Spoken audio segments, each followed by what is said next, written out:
Like share और subscribe करें हमारे इस चैनल को और बेल आइकन को दबाना ना भूलें ताकि हमारी वीडियो आप तक सबसे पहले पहुंचे। Hello students. अभी तक हमने जो है वो प्राचीन कालीन भारतीय इतिहास के बारे में पढ़ा था, जिसके अंतर्गत हमने पुरा पाषाण काल, मध्य पाषाण काल और नव पाषाण काल के बारे में अध्ययन किया था।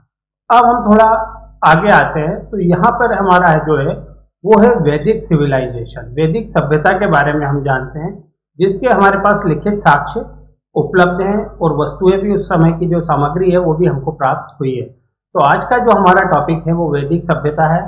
इस समय वहाँ की राजनीतिक आर्थिक दशा, उनका धर्म और संस्कृति, इसके बारे में आज हम अध्ययन करेंगे। वैदिक काल को हम सबसे पहले देखते हैं। वैदिक काल में के संबंध में जानने के जो मुख्य स्रोत है वो वैदिक साहित्य ही है। वेद शब्द की जो उत्पत्ति हुई है वो विद धातु से हुई है, जिसका अर्थ होता है जानना। वेद श्रुत परंपरा से आगे बढ़े। श्रुत परंपरा मतलब एक व्यक्ति से दूसरी व्यक्ति के द्वारा उन चीजों को याद कराया गया या कंठस्थ सुनाया गया और फिर उसको अगली पीढ़ी में ट्रांसफर किया गया। इसलिए वेद जो है वो श्रुत परंपरा से आगे बढ़े हैं। इनका लिखित रूप जो था वो उसके बाद में किया गया है। सिर्फ इसको कंठस्थ करके एक पीढ़ी से दूसरी पीढ़ी तक ट्रांसफर किया गया और बाद में जब आवश्यकता हुई तब इसको लिखित रूप दिया गया था। वेदों का अपौरुष भी कहा जाता है। ऐसा माना जाता है कि वेदों की जो रचना है वो किसी पुरुष के द्वारा नहीं की गई है, इसलिए इसे अपौरुष कहा गया है। वैदिक साहित्य से तात्पर्य होता है कि वैदिक संहिताओं और वेदों से निस्तृत और उससे संबद्ध साहित्य। वैदिक साहित्य वह साहित्य है जो वेदों से निकला हुआ है और उससे संबंधित साहित्य है। वैदिक साहित्य को हम चार भागों में विभाजित कर सकते हैं, या चार भागों में हमने वैदिक साहित्य को विभाजित किया है। तो पहले हम देखते हैं वेद। मूलतः वेद चार हैं जो आर्यों के प्रवृत्त ग्रंथ है। आर्यों को भारत का सबसे प्राचीन निवासी माना गया है, तो उनके द्वारा जो रचित वेद है वे चार हैं। इन्हें संहिताएं भी कहा जाता है, जो इस प्रकार है: ऋग्वेद, यजुर्वेद, सामवेद और अथर्ववेद। इनका सहयोगी साहित्य भी वैदिक साहित्य के अंतर्गत आता है। न सिर्फ ये चार वेद, ऋग्वेद, यजुर्वेद, अथर्ववेद, सामवेद, बल्कि इसके साथ साथ भी और साहित्य भी उस काल में लिखा गया था, तो वो साहित्य भी वैदिक साहित्य के अंतर्गत माना गया है। इनका अगर हम देखें तो संक्षिप्त वर्णन इस प्रकार से है। सबसे पहले हम जो पहला वेद है वो है ऋग्वेद, इसके बारे में जानेंगे। इसे सबसे प्राचीन वेद भी कहा गया है। इसे सबसे अधिक पवित्र तथा प्राचीन ग्रंथ माना गया है। पतंजलि के अनुसार इसकी 21 शाखाएं थी। जो ऋग्वेद है ये 21 शाखाओं में विभाजित था, परंतु वर्तमान में इसकी एक ही शाखा जो कि शौनक संहिता के रूप में हमारे समक्ष उपलब्ध है। ऋग्वेद का संगठन दो प्रकार से किया गया है, एक है अष्टक क्रम में और दूसरा है मंडल क्रम में।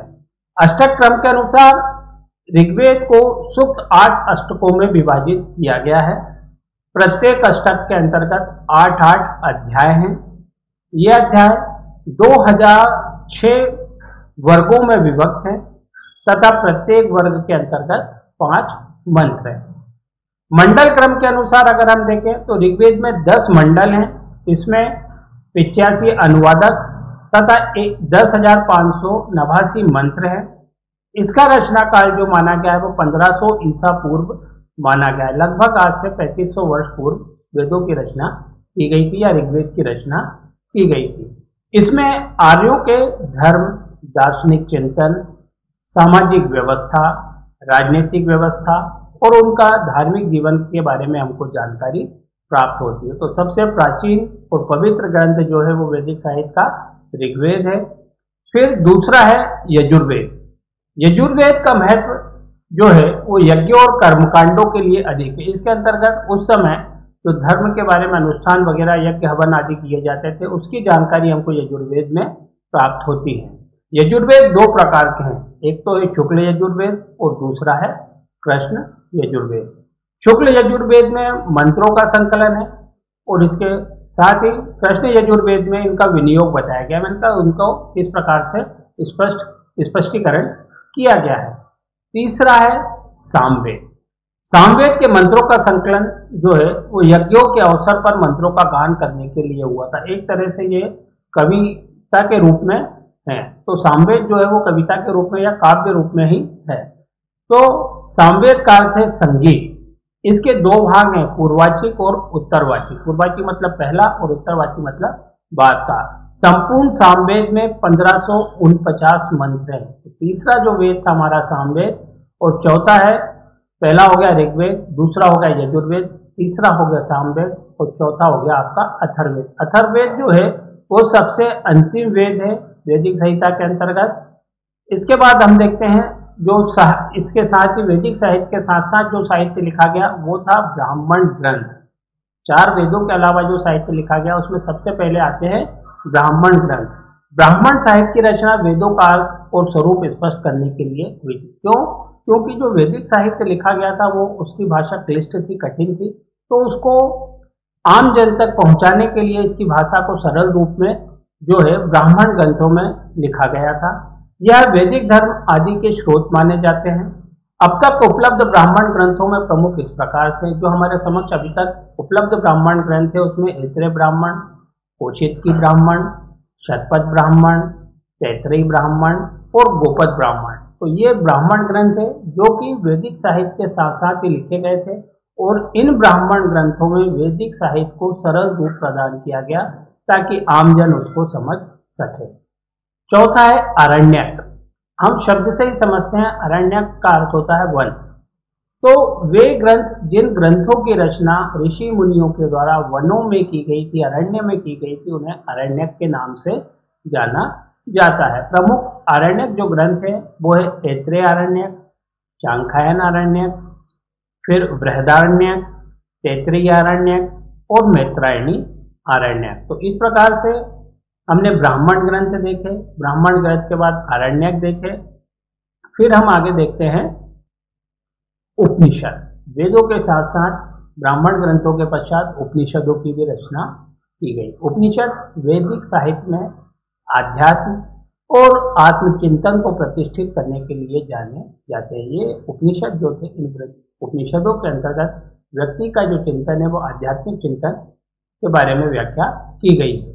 इनके पहले यज्ञों और कर्मकांडों ने वैदिक धर्म को बहुत अधिक पाखंडी सा बना दिया गया था, है ना। जब तक उपनिषद नहीं लिखे गए थे तब तक जो कर्मकांड और यज्ञ वगैरह होते थे उसके अंतर्गत व्यक्ति जो था वो बहुत अधिक एक हद तक जो है पाखंडी सा हो गया था, मतलब बहुत ज्यादा धर्म कर्मकांड में लग गया था। उपनिषदों ने वैदिक धर्म को पुनः आत्मचिंतन से जोड़ दिया। एक तरह से हम यह कह सकते हैं कि उपनिषदों के द्वारा धर्म की पुनः व्याख्या की गई थी और उसमें जो कमियां थी उन कमियों को दूर करने का प्रयास उपनिषदों ने किया था। उपनिषद वह ज्ञान है जो गुरु अथवा आत्मा के समीप बैठ करके प्राप्त किया जाता है। उपनिषदों में उस ज्ञान के बारे में बताया गया है जो हम अपने गुरु के समक्ष बैठ करके प्राप्त करते हैं। इनमें ब्रह्म, जीव, प्रकृति, सृष्टि, पुनर्जन्म, मोक्ष आदि का चिंतन प्राप्त होता है। वर्तमान में 13 उपनिषदों को महत्वपूर्ण माना गया है। जो हमारे समक्ष उपनिषद साहित्य उपलब्ध है उसमें से 13 उपनिषद साहित्य जो है वो प्रमुख माने गए हैं। इसमें ऐत्रेय, कौशिकी, बृहदारण्यक उपनिषद, फिर ईशावास्योपनिषद, तैत्तिरीय उपनिषद, मैत्रायणी उपनिषद, कंठोपनिषद, श्वेत श्वेतावर उपनिषद, छांदोग्य उपनिषद, केल उपनिषद और मुंडक उपनिषद आदि हैं। तो ये जो है पांचवा हमने देखा उपनिषदों के बारे में। अब हम देखते हैं कि जो आर्यों का राजनीतिक संगठन था, पॉलिटिकल ऑर्गेनाइजेशन ऑफ आर्यन था, वो किस प्रकार से था, उस समय की व्यवस्था कैसी थी। ऋग्वैदिक राजनीतिक संगठन के बारे में हम देखते हैं कि राजत का आरंभ युद्ध में हुआ, यानी जो राजा एक होता था उसकी शुरुआत जो हुई वो युद्ध से हुई, ऐसा साक्ष्य वेदों में है। ऐत्रेय ब्राह्मण में कहा गया है कि देव और असुर लड़ते थे, देवों को असुरों ने हरा दिया। ऐसा एक बार माना गया है कि देव और असुरों की जो लड़ाई होती थी उस लड़ाई के अंतर्गत एक बार देवों ने असुरों को हरा दिया। देवों ने अपनी हार के कारणों का विश्लेषण किया तो उनको ये ज्ञात हुआ या पता चला कि देवों का कोई राजा नहीं है, यानी उनका नेतृत्व करने वाला कोई नहीं है, इसलिए देव पराजित हो गए थे। फिर सभी जो थे वो इस बात से सहमत हो गए और उन्होंने राजा नियुक्त कर लिया, यानी उनका नेतृत्व करने वाला एक व्यक्ति उनके द्वारा नियुक्त किया गया। राजा की उत्पत्ति का यह सिद्धांत वैदिक काल में प्रचलित था। वास्तव में आर्यों का जीवन कबीलाई था, यानी एक कबीले के रूप में आर्य जो थे अपना जीवन व्यतीत करते थे। और यहाँ पर बताया गया कि राजा की उत्पत्ति किस प्रकार से हुई थी। राजनीतिक दृष्टि से वे जनों में संगठित थे। ये कबीले जो थे उनको अगर हम देखें तो ये शुरुआत में जो है वो जनों में संगठित थे, छोटे छोटे थे। जन का संगठन एक बड़े परिवार के समान था। अगर हम जन को पहचाने या जन के बारे में समझना चाहें तो जन एक बड़े परिवार के समान होता था, जिसमें एक समान विचार के लोग रहते थे। उसके सब व्यक्ति एक आदि पुरुष की संतान है और एक ही परिवार के अंग है। जिस प्रकार एक परिवार में सबसे वृद्ध व्यक्ति शासन करता है, उसी प्रकार जन रूपी बड़े परिवार में भी एक पिता या मुखिया का शासन होता था। तो हम परिवार से इसकी तुलना करें कि जन जो होता था, जैसे परिवार का एक मुखिया होता है, उसी प्रकार से जन का एक सर्व प्रमुख व्यक्ति भी होता था, जो कि उस परिवार का या उस जन का सबसे बड़ा व्यक्ति होता था। इसी को या इस मुखिया को राजा कहते थे और इसकी नियुक्ति परंपरागत प्रथा के अनुसार या निर्वाचन के द्वारा होती थी। एक जन की समूची जनता विश कहलाती। जितनी भी जनता होती थी उसके लिए जनता के लिए एक शब्द प्रयोग किया जाता था, विश।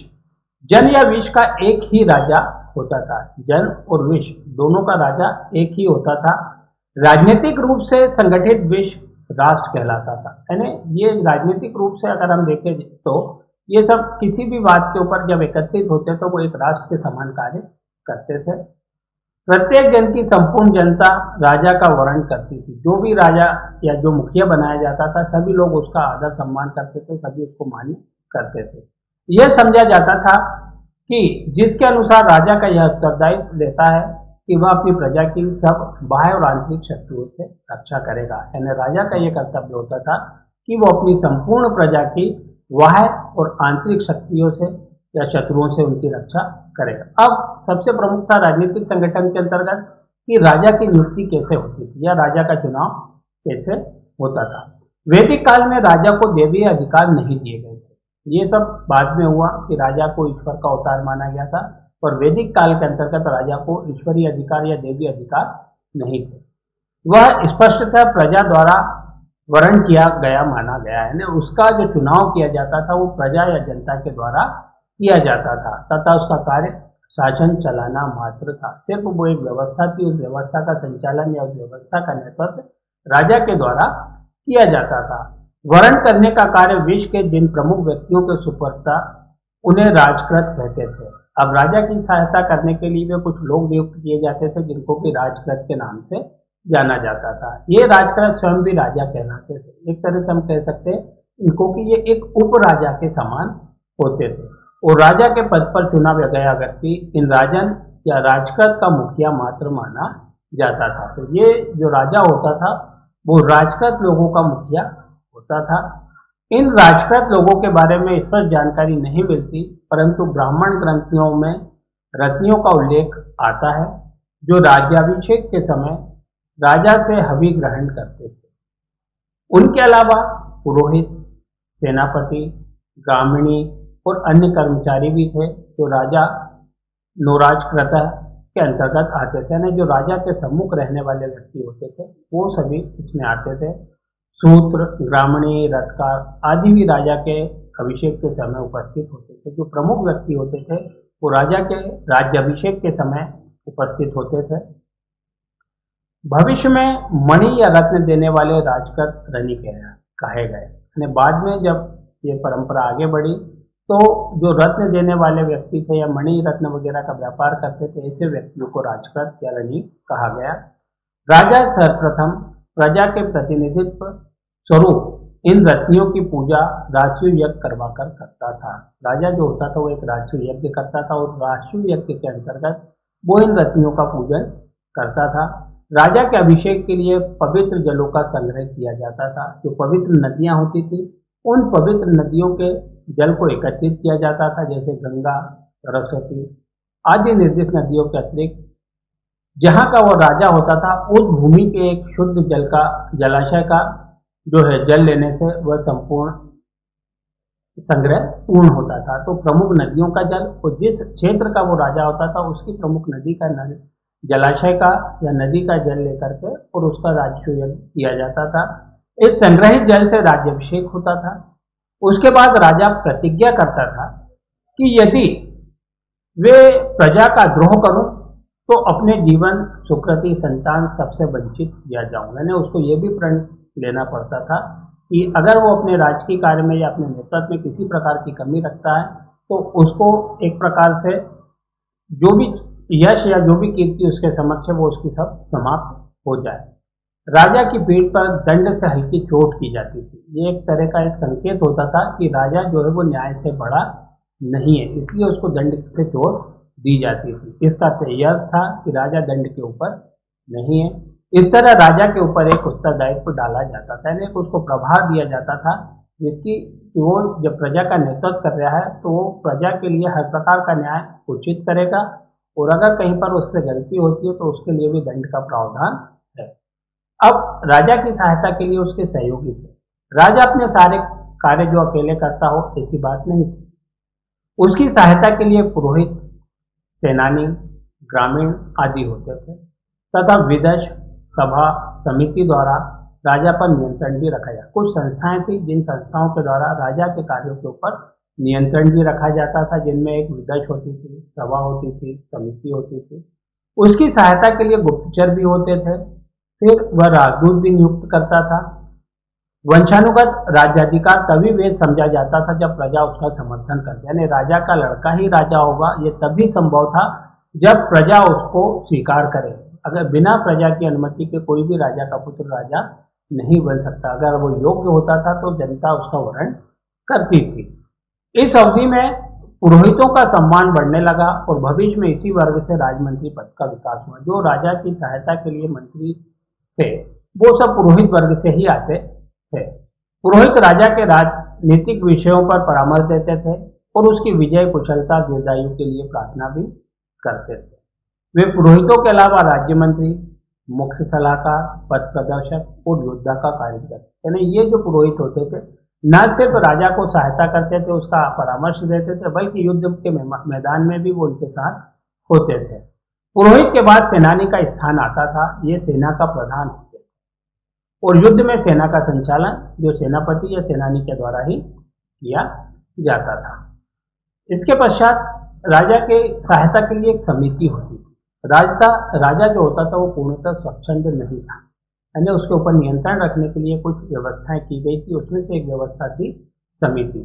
ऋग्वैदिक युग में राजा के कार्यों और अधिकारों को निरंकुशता से बचाने के लिए लोकतांत्रिक संगठन थे, जिसमें सभा, समिति और विदश ये तीन संस्थाएं थी जो राजा के ऊपर, राजा की निरंकुशता के ऊपर एक तरह से अंकुश लगाती थी। जनपद की संपूर्ण जनता विश की सभा को समिति कहते थे। जनपद की जितनी भी विश यानी कहना चाहिए जनता थी उसकी सभा को समिति कहते थे। इसमें जन की कार्यवाही होती थी। जो भी मामले आते थे उनको यहीं पर निपटाया जाता था, उनको सुना जाता था। इसमें राजा और प्रजा समान रूप से उपस्थित होते थे। इसमें एकत्र हुए सभी व्यक्ति सब विचारणीय विषयों पर वाद विवाद करते थे। समिति में विभिन्न विषयों पर खुला वाद विवाद होता था। पक्ष विपक्ष सभी तरह के तर्क वितर्क किए जाते थे। राजा की बागडोर समिति के हाथ में होती थी।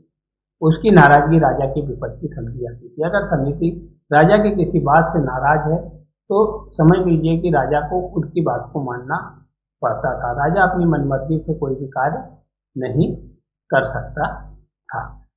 तो आगे आज जो हमने देखा कि किस प्रकार से वैदिक काल के अंतर्गत जो है वो राजनीतिक व्यवस्था थी। साथ ही वैदिक काल के अंतर्गत जो चार वेद थे, ऋग्वेद, यजुर्वेद, अथर्ववेद, सामवेद, उनका अध्ययन किया। राजा का चुनाव कैसे किया जाता था। आगे हम उस समय की जो आर्थिक स्थिति, सामाजिक स्थिति थी उसका अध्ययन करेंगे। तो आज के लिए बस इतना ही। तो आगे का टॉपिक हम नेक्स्ट उसमें पढ़ेंगे कि वैदिक काल के अंतर्गत व्यवस्थाएं किस प्रकार की। Thank you.